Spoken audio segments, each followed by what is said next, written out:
This is Darrell with Cisco Training, Episode 9. Today we're going to talk about IGRP, the Interior Gateway Routing Protocol. IGRP is a distance vector routing protocol.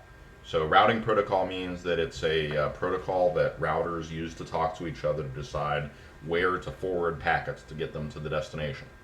A distance vector routing protocol is a routing protocol which works by telling the route where the routers tell each other which way to go, that's the vector, and the distance, how far away it is. Now, RIP is also a distance vector routing protocol, but RIP's big limitation is that it only talks in terms of hop count. You know, this is 1 hop away, this route is 2 hops away. IGRP has a more sophisticated routing metric where it indicates the distance in bandwidth and in delay. The delay is in 10 microsecond units. So if you have an interface that each interface has a delay assigned to it, and you'll see that in the show in the show interface command output. The delay metric that IGRP uses is increments of 10 microseconds. So if a interface had a delay of 1 millisecond, that would be a delay of 1,000 microseconds, which in an IGRP terms is a metric or a delay metric of 100, because that's 110 microsecond units. IGRP also uses bandwidth. Now, when you go multiple hops, you add the delay of each hop. But when you go, but for bandwidth, it's the minimum bandwidth in the path. So if you have a path of 5 gigabit links and one 64 kilobit link, then your bandwidth of the overall path is 64 kilobits, because that's the minimum bandwidth in the path. IGRP also transmits the load levels, how utilized a interface is, the MTU size, and the reliability of all the links, but it does not actually use those figures in the final metric calculation. It only uses bandwidth and delay. Well, there's a command where you can get your router to use those other metrics, load, MTU, reliability, but you don't want to do that, because Cisco routers are validation tested against the default IGRP metrics, which are bandwidth and delay. And thousands of customers out there are using Cisco routers with the default metrics, which are bandwidth and delay. So if you use your router with the default metrics of bandwidth and delay, you will be using a very well-tested configuration. If you try to start doing things with load or MTU or reliability, then you're running in a configuration that is not very well tested, not used by many customers, so you're likely to run into a lot of bugs, or maybe not even bugs, but problems. Okay, so that's the IGRP metric. We talked about the delay. Delay is in 10 microsecond units. Bandwidth is, the metric that it's used to calculate it is 10 to the 7th power divided by the bandwidth in kilobits. So let's use an example. Here's a loopback interface, and a loopback interface has a bandwidth of 8 million kilobits. Let's see how we can find that out. Here I am on a router, and this is actually the bottom router, conft hostname bottom, show IP in brief. I've already gone and configured my IP addresses. I'll show you the map in a minute. But if I do show int LO0, I can scroll back and see that the bandwidth is 8 million kilobits. And the delay is 5,000 microseconds. So here's the bandwidth, 8 million kilobits. So 10 to the 7th power divided by the 8 million is a 1.2. So our loopback, the bandwidth addition to the metric is either 1 or 2, and it's probably rounded down to 1. So when we're calculating the IGRP metric out, this loopback interface, this part of it would be 1. And that makes sense. A loopback interface is a logical interface on the router. It doesn't have any physical limitations, so it's incredibly fast. Now the delay is is in 10 microsecond units. Our loopback delay was 5,000 microseconds, and so that's 510 microsecond units. So the delay of our interface is the delay part of the metric is 500. So the metric going out this interface would be 501. Okay, so let's go ahead and look at our routing table. And so, well, let's go back and look at our map for a second. This is our map for today. IGRP is a classful routing protocol, so it does not pass along net masks in the routing updates. It uses classful boundaries. It auto-summarizes on classful boundaries, just like RIP version 1. And if we use variable subnet masking, we're likely to run into trouble. And if we use different classful networks, then it will auto-summarize. And for today's introductory lesson in IGRP, we don't want to go there. So I've chosen IP address space, which is all inside the 172.16.0.0/16 address block. And I've made my net mask always a /24. So I don't have any variable length subnet masks. I'm within the same classful range. Here's the bottom router with the loopback interface we're looking at. Let's go ahead and turn on IGRP. conft router IGRP. Now I need to give it a process ID. I'm going to go ahead and give it a process ID. This is actually an autonomous system ID with IGRP. The autonomous system is actually passed in the routing update. So I should use a private autonomous system. So I'm going to use IGRP 65,000. Network 172.16.0.0. This is just like RIP version 1. You use the network statement to turn on IGRP in particular interfaces. So now let's do a show IP proto. And here you can see we have routing protocol is IGRP 65,000. It sends updates every 90 seconds. Remember, RIP sent updates every 30 seconds. So IGRP is trying to improve the scalability by decreasing the amount of time it sends updates. The next is due in 5 seconds. Routing updates are invalid after 270 seconds. So when it receives a route update from a neighbor, it will hold that route and consider it valid for 3 cycles of the 90 seconds. So that's like 4.5 minutes. After it declares a route invalid, it will hold it down for 280 seconds. So then during that 280 seconds, it will not believe any route advertisements it receives for that same routing block. And that's to avoid a circular loop of packets. After you declare a route invalid, you pass on to your neighbors that it's invalid. Maybe they'll, maybe through a circle in the network, your original advertisement will come back with a higher metric. And so this router is not going to believe any of those higher metrics for 280 seconds. And then at 630 seconds after we stop receiving the route is flushed and considered. We eliminate all memory that we ever received the route in the first place. So here we are with the metrics, IGRP metric weights. K1 equals 1, K3 equals 1, and K2, K4, and K5 equals 0. What are all these Ks? Well, you remember a IGRP passes bandwidth, delay, load, MTU, and reliability in its route advertisements.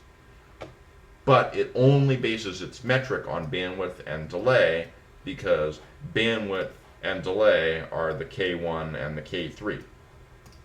The load, MTU, and reliability can be factored into the metric calculation by adjusting K2, K4, and K5. And there's a command to do that. Here, conft router IGRP 65,000 metric weights. Type of service, only type of service 0 is supported. That was a feature that was planned but never actually implemented. And now I can type in the K1, K2, K3, K4, K5. into the metric weight. Again, that's a bad idea because then I'm running the router in a configuration which is not tested or not used by many customers, so we're not going to go there. But that's what that part of the show IP proto output meant. Let's go back and look at the rest. IGRP maximum hop count 100. Well, I didn't tell you that the hop count was included in the metric, but in IGRP it actually passes the hop count in the route advertisements. So the hop count's in there. The trick is figuring out a way to read the hop count. IGRP maximum metric variance. Variance is a way to load balance across unequal cost paths. So if you have a path that is 10 megabits and another path that's 9 megabits, most routing protocols will just go over the 10 megabit link. IGRP actually has the ability to send some of your traffic over the 9 megabit, but a little bit more than half over the 10 megabit. But if you can, that's called variance. We're not going to talk about variance in detail today, other than if you enable it, you could end up looping packets in your network. So generally, you want to keep variance at 1. In fact, I've never run an IGRP network with anything other than a variance of 1. EIGRP, enhanced IGRP, actually has a way of using variance in a safe way without looping the network, and we'll talk about EIGRP in a later session. Okay, and we're routing for networks 172.16.0.0. We don't have any neighbors that we see at this point. Okay, so that is it. Now if I do a show IP route, I wanted to see the metric of the loopback interface in IGRP. And you know, I'm not seeing it. And the reason I'm not seeing it is because in the route table, I'm only seeing the connected route. Now remember, every routing protocol has something called an administrative distance. That is how believable the routing protocol is. Directly connected routes have a administrative distance of 0. Lower is better, so if it's directly connected, it's very believable. Static routes have an administrative distance of 1, so they're almost as believable as connected.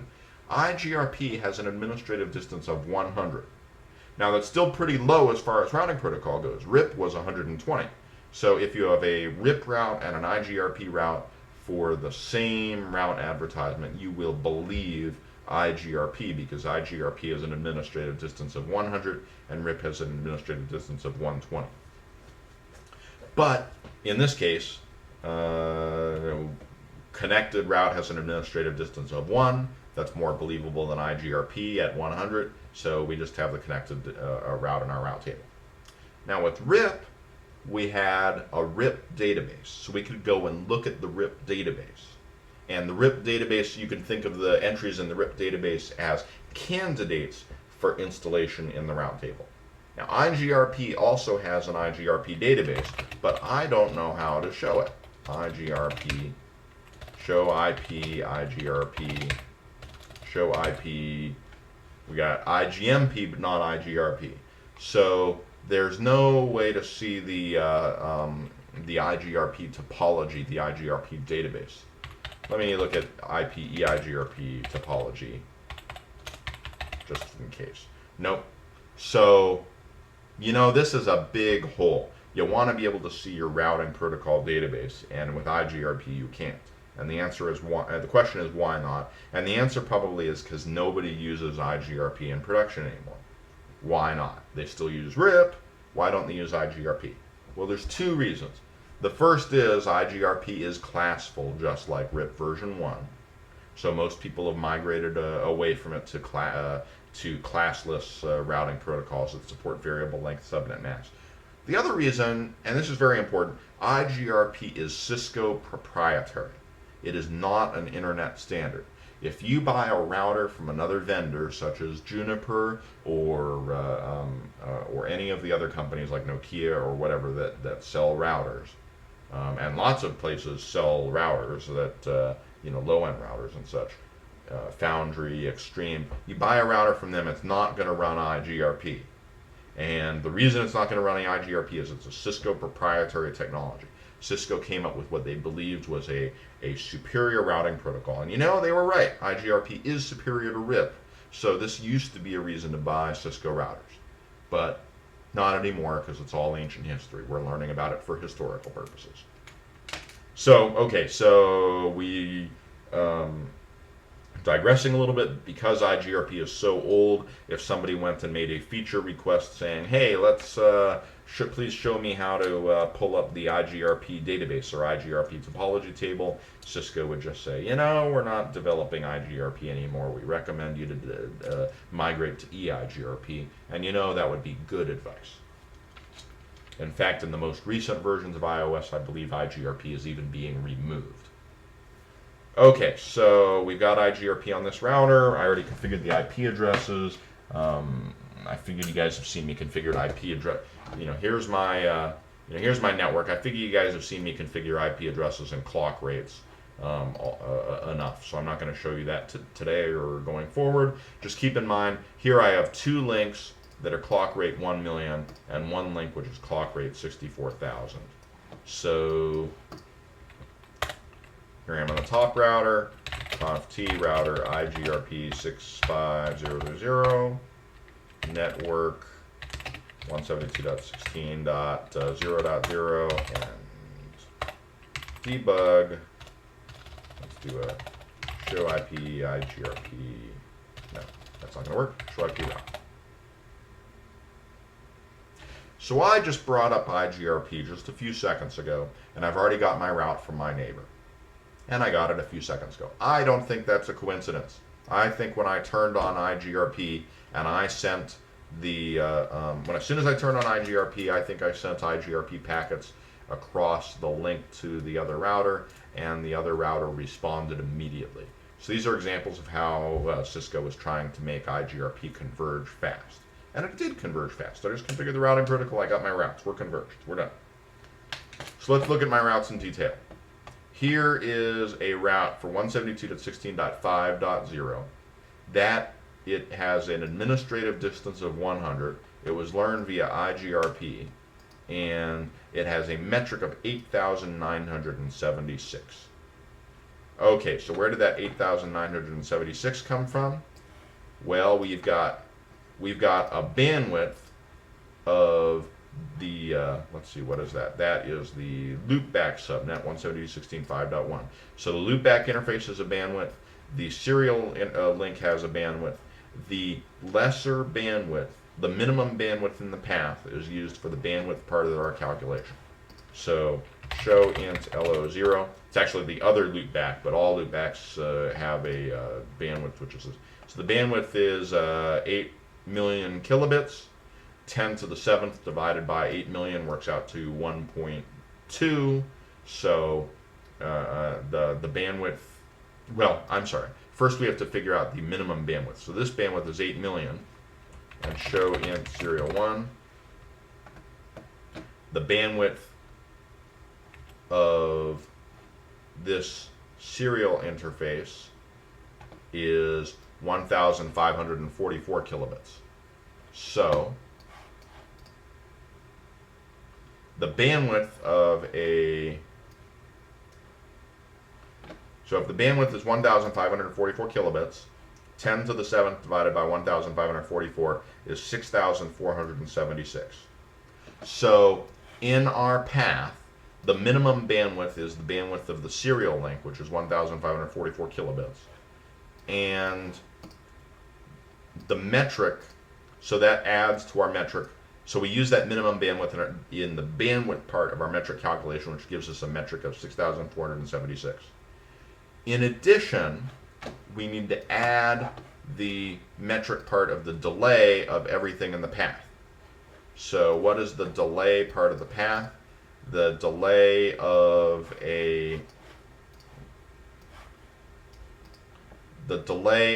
a serial link is 20,000 microseconds. And so we do this in 10 microsecond units. So the delay added by this is 2,000. And show int LO0, the delay of a loopback interface. It's actually the loopback interface in the other router, but the delay of a loopback interface is 5,000 microseconds, which is 500.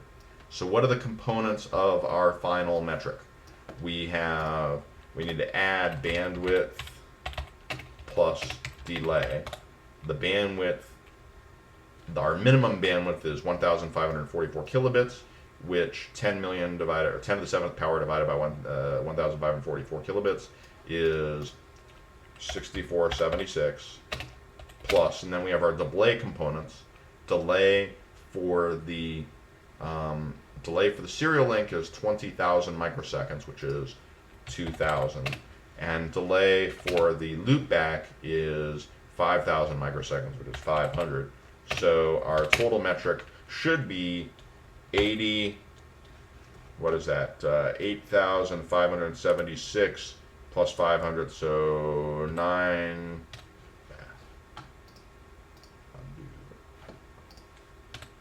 So that is 9176. And let's see what IGRP thought.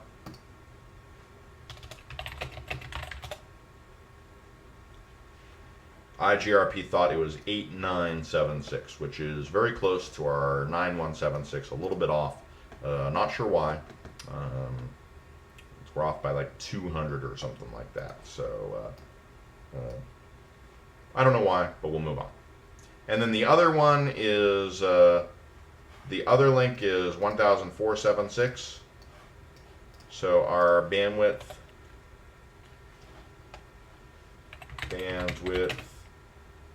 plus, you know, let me go and look at the loopback on that other interface. We're running different code versions here. Maybe they've adjusted the,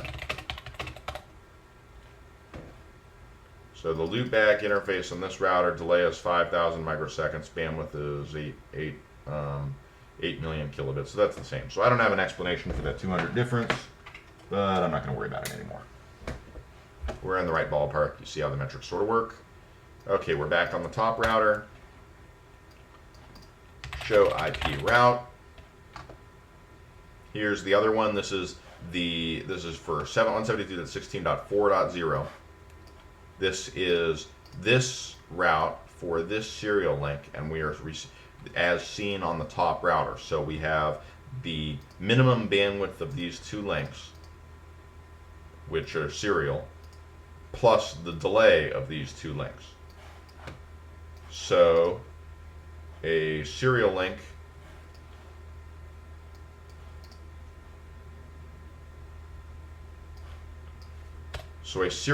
has a bandwidth of 1544. So 10 to the 7th divided by 1544 equals 6476.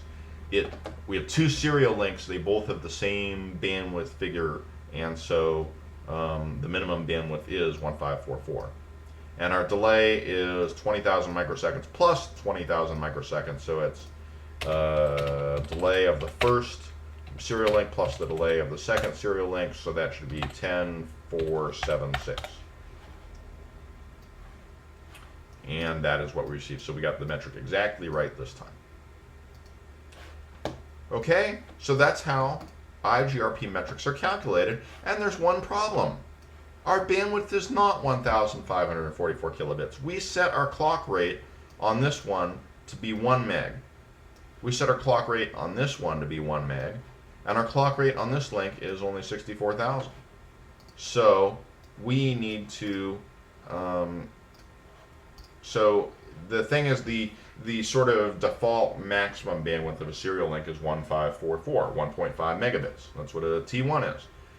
That's the hardware bandwidth, and our clock rate is not at that speed, so we need to set the bandwidth to reflect reality. Int serial 1 bandwidth in kilobits should be 1,000. Int serial 0 bandwidth in kilobit, 64 kilobits. And let's go to the bottom router.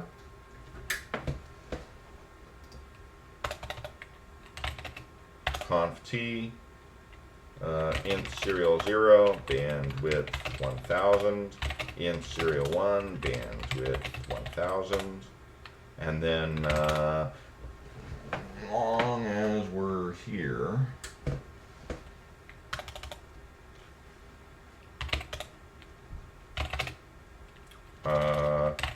on the middle router, I've already configured my IP addresses. I have not configured my routing. router IGRP 64999. Now you note the autonomous system I configured in the other one was 65,000. I'm configuring a different autonomous system. Let's see what happens. Network 172.16.0.0. Int serial 0. Bandwidth 1000. Int serial 1. Int serial 1. Bandwidth 64. End. Okay, let's go to the top router. Show IP route.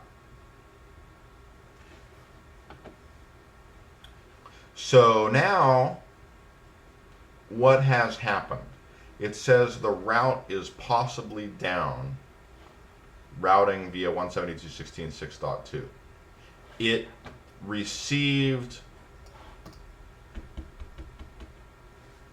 do debug IP IGRP, debug IP IGRP event, debug IP IGRP trans, show IP route. So let's see if I can ping it. Ping 172.16.4.2.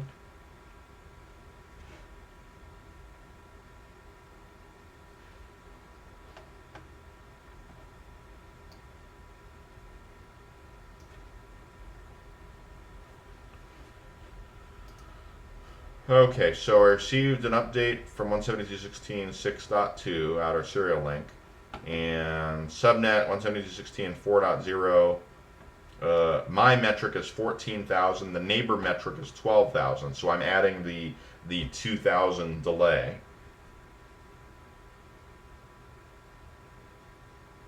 And then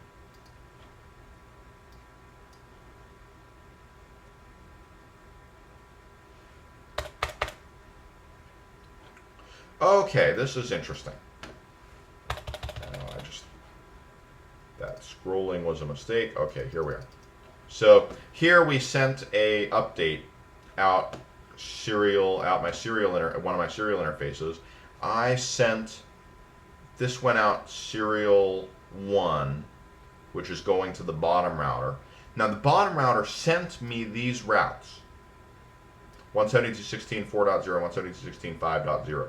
I am sending these routes back to him with the metric inaccessible.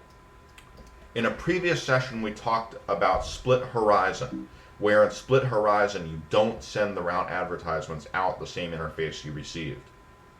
This is something in addition. This is called split horizon with poison reverse.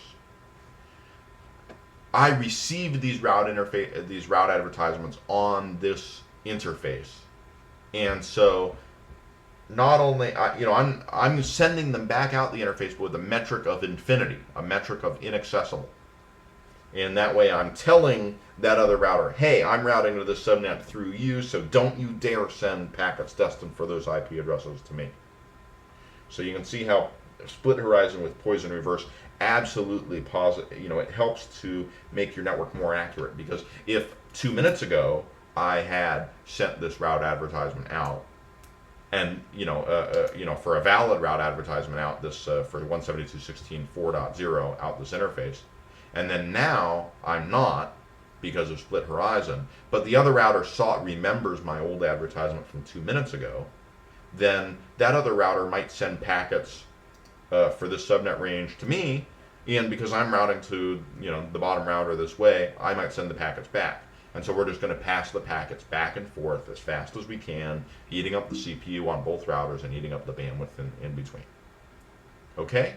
So split horizon with poison reverse helps avoid the misunderstanding of the bottom router sending packets to the top router. The top router is just going to send back to the bottom router.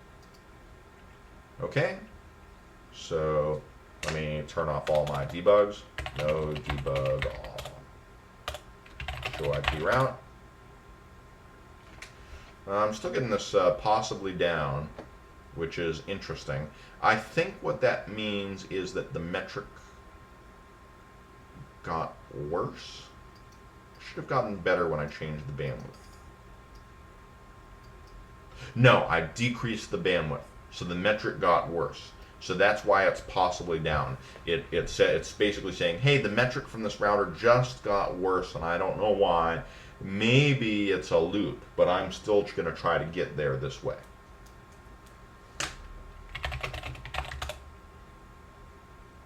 And now the timers have expired, and so it's decided to that this route is not possibly down. So it's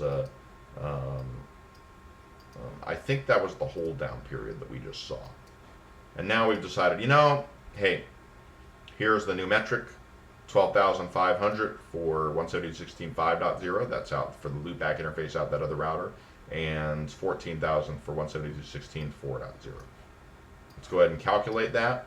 So our bandwidth, our delay is unchanged. It's 2,000 per serial link, 500 for a loopback, and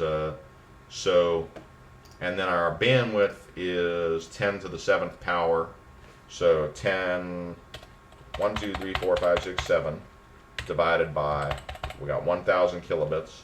So we take 3 zeros off, and our metric, our bandwidth part of the metric is 10,000 plus 2,000 for the first serial link plus 500, 2,000 for the delay of the first serial link plus 500 for the delay of the loopback. So that's 12,500, which is exactly what we're seeing. And then for the metric to the second interface, to the serial interface below, our metric is 10,000 for the minimum bandwidth in the path, which is the serial at 1,000 kilobit, and then 2,000 for the delay of the first serial link, plus 2,000 for the delay of the second serial link. So that is the metric of 14,000.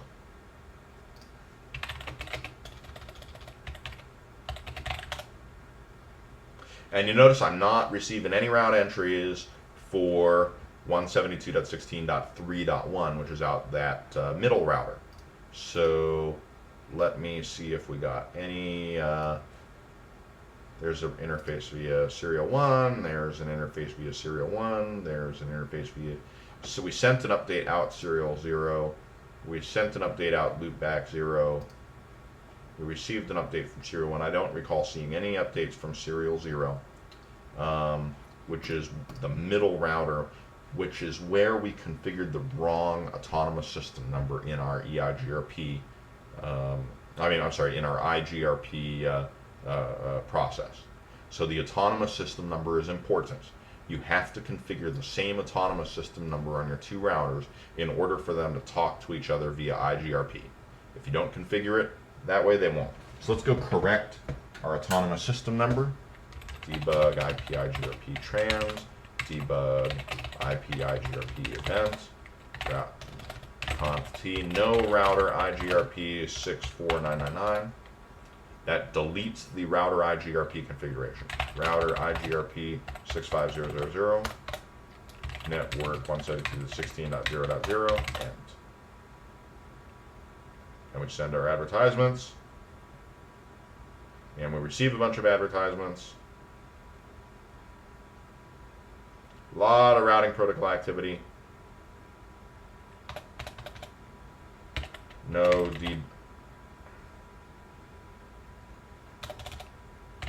debug at all. Okay, let's go see everything that happened. A lot of activity, and then it stopped, which is what you expect. That's routing convergence. So we configure it, and then as soon as we configure it, we say, hey, we just configured a new IGRP routing protocol. We're going to broadcast our request, our routing protocol out all of our interfaces. So we sent an update out the loopback 0, which are just our connected subnets. Note that we have 3 connected subnets, but we only advertised 2 of them, and that's because one of them is, this is the loopback interface on the 172.16.3.0 network, so we would not advertise 172.16.3.0. That's split horizon.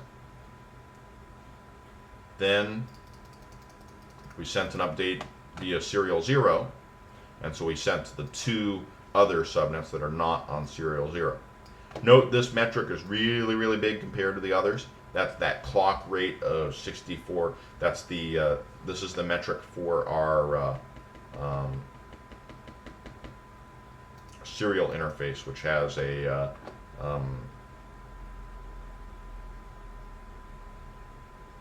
this is the metric for our serial interface, which has a bandwidth of 64.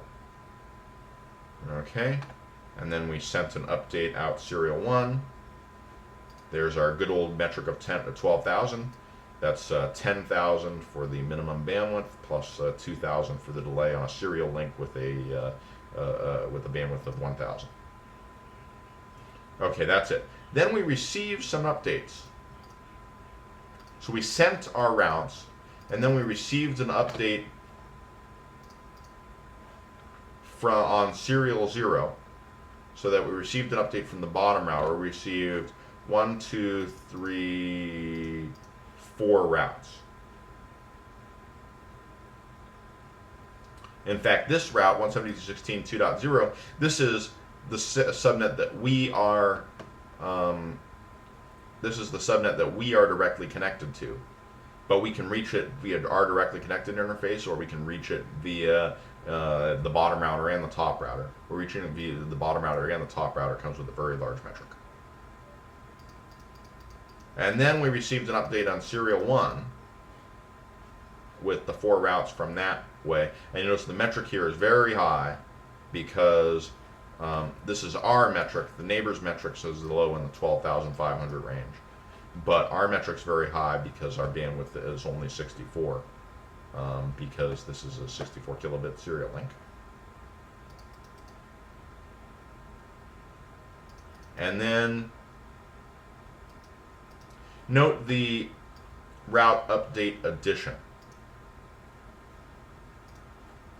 This is interesting. I'm not sure what that means, but it looks like it's update contains.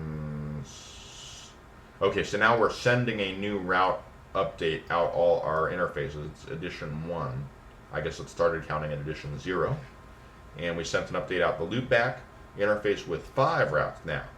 Now, a few seconds ago, we sent an update with 2 routes, but we've now received 3 additional routes from our IGRP neighbors.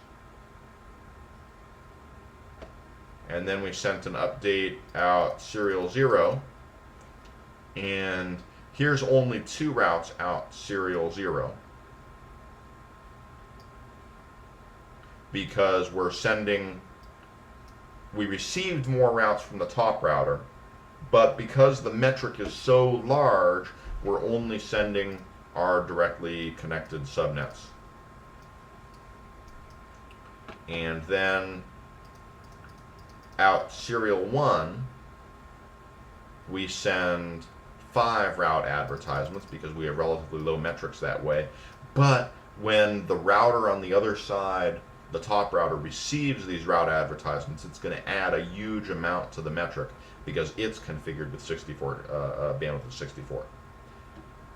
Now keep in mind, on that serial link with the clock rate of 64,000, I configured the bandwidth of 64 on both ends of the link. If I'd configured it on one side but not the other, then I could get myself into a weird routing situation, because traffic in one way would have a low metric and traffic in the other direction would have a high metric. And that's bad. That can result in circular routing.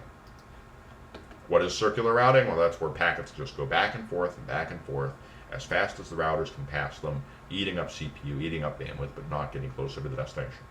Circular routing's bad. Okay, and then we received. Okay, so we sent our route advertisements. So what happened? We fired up IGRP. We sent route advertisements out all interfaces. That triggered the other routers to send us their route advertisements, and then now we're sending our route advertisements again, and then those and then we received another set of route advertisements from the serial 1 router, the top router, and as the routes all make circles, and we received a lot of route advertisements. I'm not sure why we received them all, but then we're done and we're converged. Okay, let's go ahead and look at the top router. And let's look at our final goal. This subnet here, 172.16.4.1, 172.16.4.2. This subnet is distant from the top router. It can be reached via two paths. The slow path with the slow clock rate on the left, and the fast path with the fast clock rate on the right. If this was RIP, our metric would be hop count, and the subnet is one hop count away this way, and one hop count away this way. We dealt with that in RIP by using an offset list to increase the metric artificially on this path. But that was a very error-prone exercise. In IGRP, we should route here only via the right, and we only should route via the right path, and all that should be necessary to accomplish that is setting the bandwidth appropriately. So let's do a show IP route, and for 172.16.4.0, we have one next hop path via the right interface, serial 1, going to the bottom router. So mission accomplished. IGRP is a good routing protocol because it has more refined metrics than RIP, but it is Cisco proprietary. That's it for today.